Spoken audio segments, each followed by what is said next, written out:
In this video, we're going to look at a real-life problem that is a rational function. And we are told here that we have this relationship that the time is the volume divided by the rate.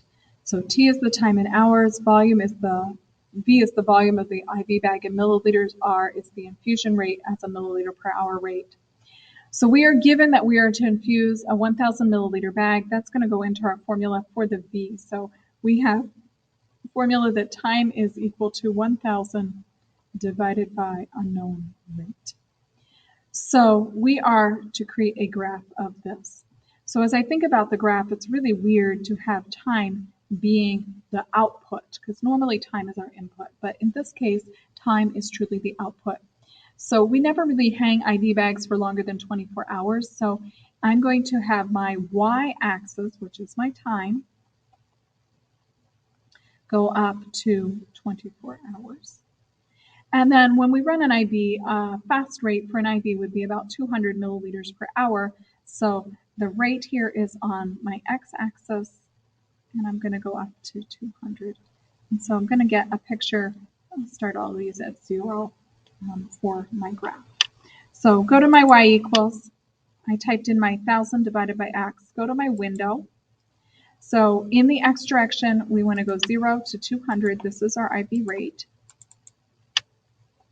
In our y direction, we want to go 0 to 24, and this is our time. So we get a curve. It looks like it could be exponential decay. It's not, because we had a formula that's a rational function, but that's what it looks like. It's this concave up, decreasing at a decreasing rate curve. So create a graph. So we will sketch that in. Here's our graph of that. Then it asks me, as the rate approaches 0, what happens to the time? So the rate is going to 0. I am traveling along the x-axis in this direction. And so if I travel along my graph in that direction, the time is going to increase.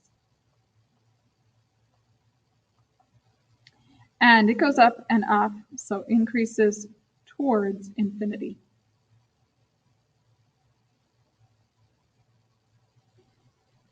Next, it asks me, what domain restrictions does the function have? Well, we know that we cannot divide by 0, so our rate cannot be 0. If your rate's 0, your IV is not infusing.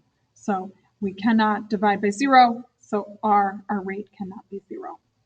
Next, it asks us to adjust our window so that x goes from negative 1,000 to 1,000 and y negative 24 to 24. So let's try that out. So window, negative 1,000 to 1,000.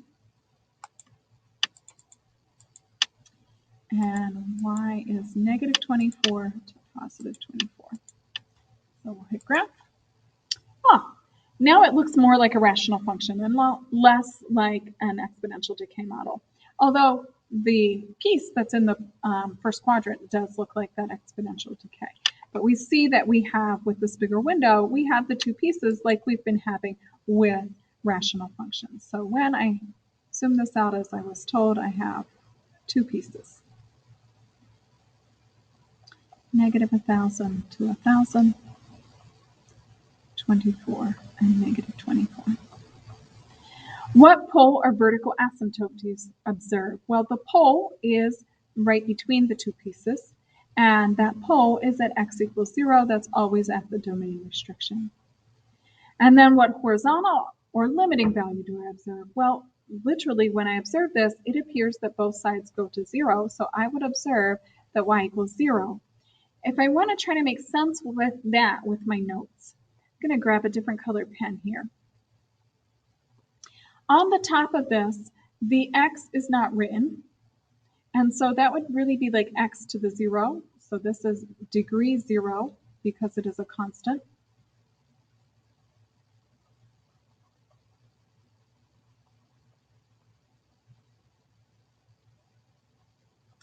And then the denominator has the unwritten exponent of 1, so this is degree 1.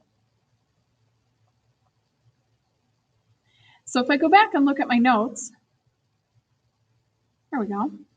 The degree of the numerator is in this case truly less than, because that was at degree 0. Then the denominator, and so our asymptote is at y equals 0. And that's what we observed because we went out so far in our graph that it really did appear that both of these curves were approaching y equals 0. And then looking that up in our notes, that is indeed true. So over to the left-hand side here, we have this graph that shows us really what real life looks like. And that's the graph that makes sense. But if we zoom it out to the graph that we have over here on the right-hand side, this graph shows us that it is truly a rational function, and it has all of those pieces that a rational function has.